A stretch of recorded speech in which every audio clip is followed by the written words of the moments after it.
إذا كان هذا آراء محللين الأفاضل بشأن مباريات الدور الربع النهائي. موضوع آخر نتطرق إليه على عجالة. علي بن شيخ، الاتحاد الألماني يوم الجمعة بداية من الساعة 4 في ملعب المدينة التعليمية البرازيل يواجه كرواتيا، وفي الساعة 8 مساء بتوقيت الجزائر دائما هولندا تواجه الأرجنتين. هذا بالنسبة لمباريات يوم الجمعة. مباريات يوم السبت المغرب البرتغال في استاد التمامة بداية من الساعة 4، وكذلك إنجلترا فرنسا بداية من الساعة 10 في استاد البيت. مباراة الأرجنتين أمام المنتخب الهولندي ستقام في الملعب الذي لعب فيه المنتخب البرتغالي اليوم، وهو ملعب لوسيل، ملعب النهائي. علي بن شيخ، الآن اتضح كل شيء. منتخبات الثمانية المتأهلة، أربع لقاءات نارية: إنجلترا فرنسا، المغرب البرتغال، هولندا الأرجنتين، كرواتيا البرازيل. هل انتهت المفاجآت الآن في كأس العالم وبدأت مرحلة تكسير العظام من أجل أن يخرج من هؤلاء 8 بطل واحد؟ أنا ما نقولش انت قلت لن خلاصوا المفاجآت، يعني المنتخبات المتأهلة لما تشوف ما عدا المنتخب المغربي، كل هذه المنتخبات سبق لها وأن لعبت نهائي أو نصف نهائي أو توجت بلقب كأس العالم. بصح أنا ما نشوفش هكذاك. على كل حال أنا نشوفهم كاع اللي قعدوا كاع مستوى عالي، كاع ما تقوليش هادو لعبوا لي كوب دي موند. وي سارتان بي، انت تقصد على المغرب تسمى ما عدا المنتخب المغربي الذي لم يسبق له الوصول الى نصف النهائي. واش عليه؟ بصح الحق الوقت ممكن يروح دوك المي فينال. دونك اللي قعدوا هاد لي زيكيب اللي قعدوا يستاهلوا كاع يلحقوا دوكاتيك المستوى هذا. دونك افضل 8 منتخبات في الدور على حد. نعم، بور لو مومون هادو هما لي 8 ميور زيكيب اللي جوسكا بريزون داروا دي ماتش في المستوى، ابار شويه الارجنتين بريمي ماتش تاعهم، مي عاودوا رطرباو الحاله مع المكسيك ومع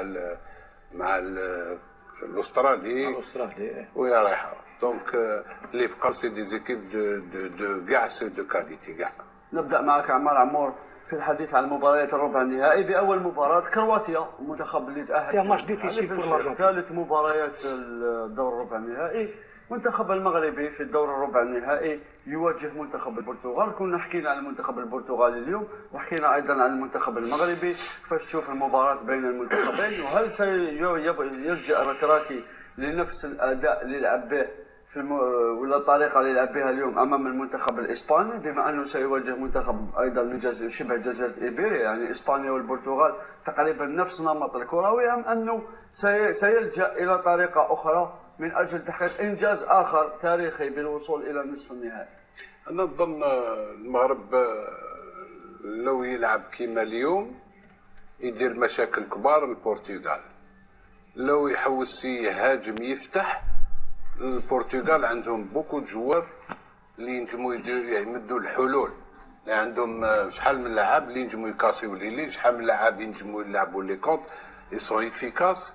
دونك كي يقعدوا الجروب هذاك بلوك هذاك تاع كيما داروا اليوم، با دي سباس، ما يخليو لهمش لي سباس، يديروا المشاكل. اليوم لو كان مع اسبانيا حلوا اللعب واتاكاو كانوا ينكسيو المغاربه، كانوا ينكسيو، لان هذوك لي زيسباس يصيبوهم لي زيسبانيول. انا نظن سافا اتر ديفيسيل مع البرتغال، ولكن التمنيات تاع كاع العرب، العالم العربي والعالم الاسلامي، نتمناو المروك تجوز. اليوم فرحوا كاع البلدان العربيه، فرحونا. سي دوماج، كنا حابين احنا نكونوا كانا مع خوتنا الدماء ولا الجيري تلعب هي كانا، ولكن حدث ما لم يكن في الحسبان. نعم علي بن شيخ. عمار، اخر مباراه، ربما اقوى مباراه على الورق في المباريات الاربعه هذه، ما كاش تفاوت ولو بسيط في المستوى. انجلترا فرنسا، مبابي والكر في نفس الرواق، ديشون ضد ساوث جيت. كلا المدربين يلعبان ربما رأسيهما في هذه المباراة. ساوث جيت لا أعتقد أن الإنجليز سيصبرون عليها أكثر في حال إقصائه، وديشون نستدل دائما بتصريح من اللوكرات اللي قال لو يصل إلى النصف النهائي كل شيء ممكن، يعني نتفاوضوا، لكن في حال إقصائه قبل النصف النهائي فلن يستمر رسميا على رأس المنتخب الفرنسي. مباراة بين لاعبين يعرفون بعضهم البعض جيدا. أنا بالنسبة لي شخصيا أقوى مباراة في هذا الدور ربع النهائي. أقوى مباراة لأن في زوج فريقين يلعبوا الواقعية كثير، خاصة المنتخب الفرنسي. المنتخب الفرنسي اللي انضم لي بطريقته جديدة، نقولوا جديدة لأنه يلعب ب4-3-3 بوجود رابيو وتشواميني وغريزمان.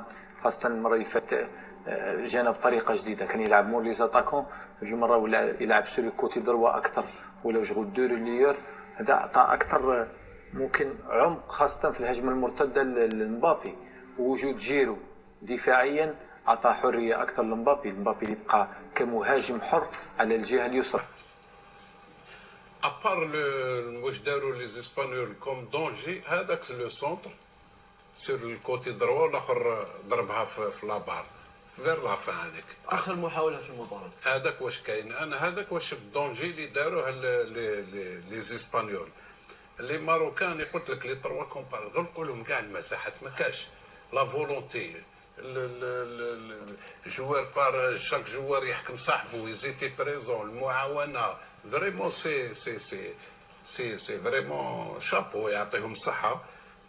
وفي هذه انا يفو ما تنساش بلي تدخل لهم في ليستوار، لان اليميناو بلوتو اوكين ديفات، باش ما تنساش اوكين ديفات لي ماروكان امام كرواتيا. للتذكير امام كرواتيا، بلجيكا، كندا.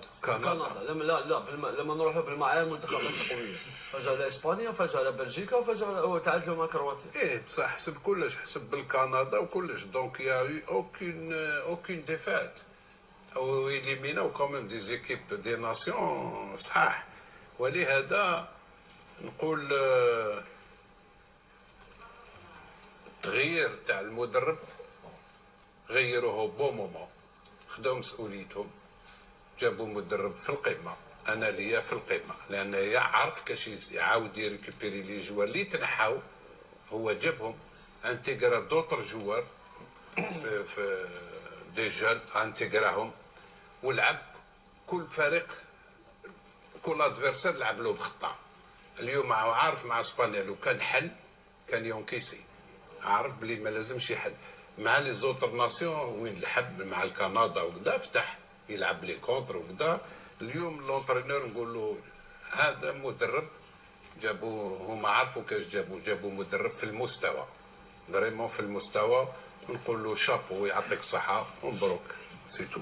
عبد الكريم بيرا من الناحيه التكتيكيه ومن الناحيه الاحصائيات والحسابات ايضا. لو نشاهد حمزه من فضلك مره اخرى احصائيات هذه المواجهه، نقطتين هامتين اود ان اسالك عنهما عبد الكريم بيرا. اولا حجم التمريرات، 1050 تمريره للمنتخب الاسباني. كنت شاهد في نهايه المباراه نسبه النجاح تفوق 92%، يعني فيها تقريبا حوالي قريب 900 تمريره صحيحه.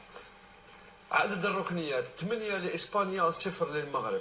النقطة الثالثة الاستحواذ 63 مقابل 20 و17% من الوقت كان الكرات خرجت توقفات وغيرها. لكن لو نعود معك أيضا عبد الكريم بيرا للجهة العلوية للإحصائيات، التسديدات 3 للمغرب في الإطار، 2 لإسبانيا رغم 1050 تمريرة، رغم 975 تمريرة ناجحة، نعم، رغم الاستحواذ ورغم التمريرات ورغم الركنيات، لكن في الأخير المغرب كان أكثر خطورة من المنتخب الإسباني. هو شوف قبل كلش نهنيو الإخوان المغربيين خوتنا بالنسبة للتأهل هذا، وتأهل هذا راهو نقول أنا تاريخي في واحد لافورم الأولين في الجروب، ونحاو لا بلجيك، واليوم زادوا نحاو الإسبان وداروا نيل مع لا كرواسي. هذا الشيء يثبت